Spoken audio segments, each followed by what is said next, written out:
Hello civil engineers, मेरे channel में आपका बहुत बहुत स्वागत है। दोस्तों, आज हम बात करेंगे बिलिंग के बारे में। मैं आपको आज बिलिंग का 5 मिनट का इंट्रोडक्शन दूंगा। अगले वीडियो में कैसे बिलिंग करते हैं वो मैं बताऊंगा, लेकिन सबसे पहले जिस भी सिविल इंजीनियर्स मेरा चैनल सब्सक्राइब नहीं किया है तो इमिडिएटली सब्सक्राइब कर लो, बेल आइकन के बटन को इमिडिएट दबा लो ताकि जब भी मैं वीडियो अपलोड करूँ तो आपको नोटिफिकेशन मिल जाए। और मेरे वीडियो को लाइक जरूर कर देना।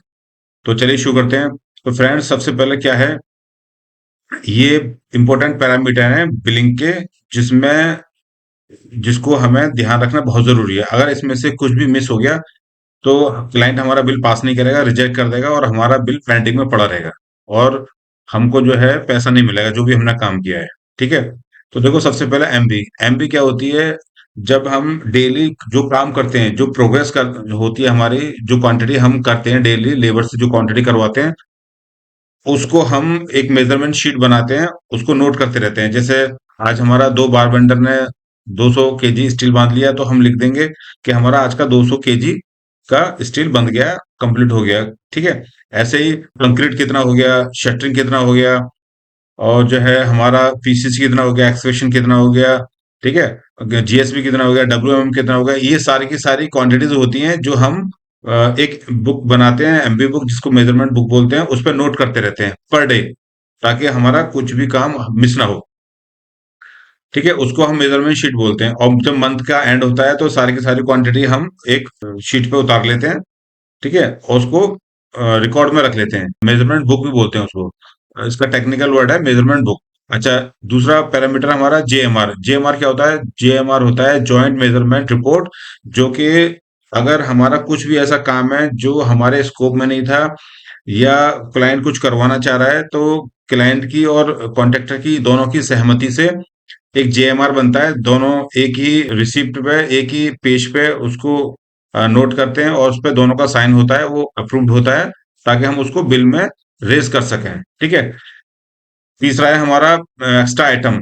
एक्स्ट्रा आइटम हम उसको बोलते हैं जो हमारा बीओक्यू होता है, उसके अगेंस्ट में या उसके अलावा, उसके अपार्ट्स में जो क्वांटिटी हमारी हम साइट पर करते हैं, जो हमारे स्कोप में नहीं होता है, उसको हम एक्स्ट्रा आइटम बोलते हैं। सपोज दैट कि अगर हमारा हमारा स्टील कंक्रीट शटरिंग हमारे स्कोप में है, लेकिन प्लास्टर हमारे स्कोप में नहीं है, बीओक्यू में नहीं दे रखा है, तो प्लास्टर का हमारा एक्स्ट्रा आइटम बनेगा, जो हमारा अप्रूव रेट होगा क्लाइंट के द्वारा। ठीक है।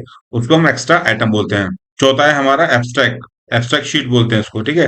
तो एब्स्ट्रैक्ट क्या होता है? जिस पेज पे हम, जब हम बिल बनाते हैं, जब हम आगे आपको समझाएंगे आने वाली वीडियो में, जब बिलिंग करते हैं, बिल बनाते हैं हर एक एक्सेल शीट पे, तो एब्स्ट्रैक्ट ऑफ कॉस्ट वो होता है हमारा, जिसपे सारी क्वांटिटीज होती हैं, रेट होता है, अमाउंट होता है, और जो है वो टोटल हमारा हर एक आइटम का अमाउंट होता है और टोटल अमाउंट हमारा दिखता है एक पेज पे, उसको हम एब्स्ट्रैक्ट ऑफ शीट बोलते हैं। नेक्स्ट है हमारा पीओ।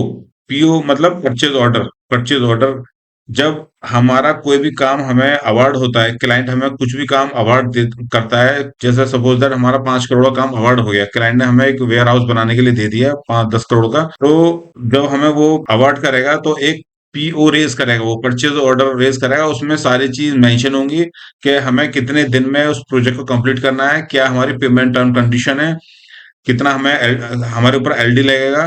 ठीक है। ये सारी चीज मैं नेक्स्ट वीडियो में बताऊंगा आपको।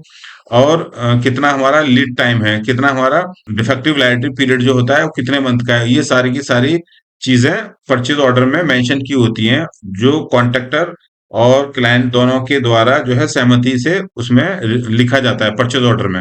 सारी की सारी टर्म कंडीशन इसमें लिखी होती है परचेज ऑर्डर। ये बहुत ही इंपॉर्टेंट डॉक्यूमेंट्स होता है, और किस डेट में वो हमें मिला है, वो डेट और नंबर हम बिल जब हम बनाते हैं, ये दोनों चीज हम अपने बिल एब्स्ट्रैक्ट ऑफ शीट पे लिखते हैं, purchase number, purchase order number और डेट। ठीक है। नेक्स्ट हमारा reconciliation of material. Reconciliation of material वो होता है कि सपोज दैट अगर हमारी कुछ भी क्वांटिटी इंक्रीज हो गई है। ठीक है। जैसे हमने फुटिंग में हमारी क्वांटिटी थी 60 m³ लेकिन 60 m³ से वो क्वांटिटी हमारी 70 m³ हो गई है। उसके साइज बढ़ने से या डिजाइन चेंज या ड्राइंग चेंज होने से अगर उसकी क्वांटिटी इंक्रीज हो गई है, तो उसकी क्वांटिटी का हम रिकॉन्सिलेशन करेंगे, उससे हम क्लाइंट से क्लेम करेंगे। दूसरा रिकॉन्सिलेशन होता है, जैसे अगर हमारा आज का रेट स्टील का 80 रुपए इंक्लूडिंग हमारा प्रॉफिट, कॉन्ट्रैक्टर प्रॉफिट जो है, तो 80 से अगर उसका रेट, बेसिक रेट इंक्रीज हो गया है, मटेरियल का बेसिक रेट अगर इंक्रीज हो गया है, तो 80 से अगर वो 85 हो गया है, तो 5 रुपए पर केजी हम उससे क्लेम करेंगे क्लाइंट से कि कल हमारा रेट ये था, आज हमारा ये हो गया, हमारा रेट बढ़ गया, तो हम उस पर रिकॉन्सिलेशन करें उस मटेरियल का, जितना भी अमाउंट निकल के आएगा वो हम क्लेम करेंगे।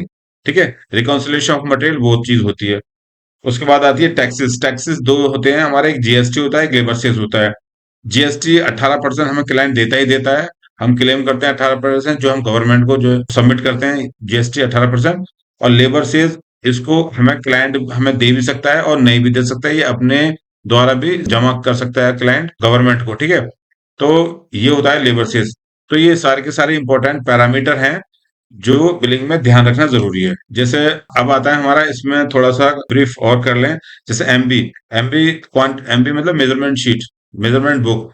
अब वो एमबी पीबी की क्वांटिटी हम उस पर निकालेंगे, एमईपी की निकालेंगे, सिविल की उस पर लिखेंगे और इंफ्रा की लिखेंगे। यहाँ पर इंफ्रा आएगा। ठीक है, ये यहाँ पर इंफ्रा, इंफ्रा वर्क वो होता है जो हमारा बिल्डिंग के बाहर में जितना काम होता है हमारा, बिल्डिंग के बाहर में हमारा जितना भी काम होता है उसको हम इंफ्रा वर्क बोलते हैं। ठीक है, जेएमआर मैंने जैसे आपको पीछे बताया दोस्तों, जेएमआर जो होता है कॉन्ट्रैक्टर और क्लाइंट दोनों की सहमति से जेएमआर बनता है, उस पर दोनों के साइन होता है, साइन हमारा क्लाइंट भी करता है और कॉन्ट्रैक्टर भी करता है, और उसको बिल में रेज करते हैं। ये हमारा जेएमआर होता है। एक्स्ट्रा आइटम है जैसे आपको बताया, प्रपोज करता है एक्स्ट्रा आइटम कॉन्ट्रैक्टर। ठीक है, और अप्रूव करता है क्लाइंट, जो जितना भी हम एक्स्ट्रा आइटम करते हैं। एब्स्ट्रैक्ट शीट जैसे मैंने बताई आपको कि उसमें एब्स्ट्रैक्ट शीट के अंदर में क्वांटिटी होगी हमारी, हमारा रेट होगा। ठीक है, उन दोनों को मल्टीपल कर देंगे तो हमारा अमाउंट जितना भी निकल के आएगा विदाउट टैक्स, उसको एब्स्ट्रैक्ट शीट बोलते हैं। रिकॉन्सिलेशन जैसे मैंने बताया आपको, ये क्वांटिटी के अंदर वेरिएशन होगा, क्वांटिटी इंक्रीज होगी या क्वांटिटी हमारी डिक्रीज होगी, तो उसमें उससे रेट से मल्टीपल कर देंगे। हमारा रेट के अंदर भी वेरिएशन हो सकता है, जैसे बताया मैंने आपको कि रेट हमारा आज 80 है, कल को हमारा रेट अगर 45 हो जाता है तो 5 रुपए का डिफरेंस आएगा, तो उसको हम 5 रुपए का हम डिफरेंस वेरिएशन क्लाइंट से क्लेम करेंगे, उसको हम रिकॉन्सिलेशन बोलते हैं। टैक्सेस, टैक्सेस दो टाइप के होते हैं, एक हमारा जीएसटी 18% जो हमें मिलना ही मिलना होता है, जो हमें क्लाइंट देता ही है, 80% हम जीएसटी लेते हैं। और labour cess, labour cess client अब खुद भी जो है पे कर सकता है और हमें भी दे सकता है इसको, लेबर सेस को। तो हम 1% जो अमाउंट होता है हमारा प्रोजेक्ट का, 1% हम गवर्नमेंट को सबमिट करेंगे अगर क्लाइंट हमें देगा, वरना क्लाइंट अगर हमें नहीं देगा तो वो खुद सबमिट करेगा। तो दोस्तों ये बिलिंग के इंपॉर्टेंट पैरामीटर हैं जिसे ध्यान में रखना बहुत जरूरी है। ये एक भी मिस अगर होता है तो हमारा बिल अप्रूव्ड और पास नहीं होगा, हमें बिल नहीं मिलेगा साइड पर, क्लाइंट हमको पैसा नहीं देगा। आगे हम बताएंगे बिल कैसे करते हैं। तो अगर ये मेरी वीडियो आपको जरा भी अच्छी लगी है तो मेरी वीडियो को लाइक करना, मेरे चैनल को सब्सक्राइब करना। नेक्स्ट वीडियो मिलते हैं। थैंक यू, जय हिंद।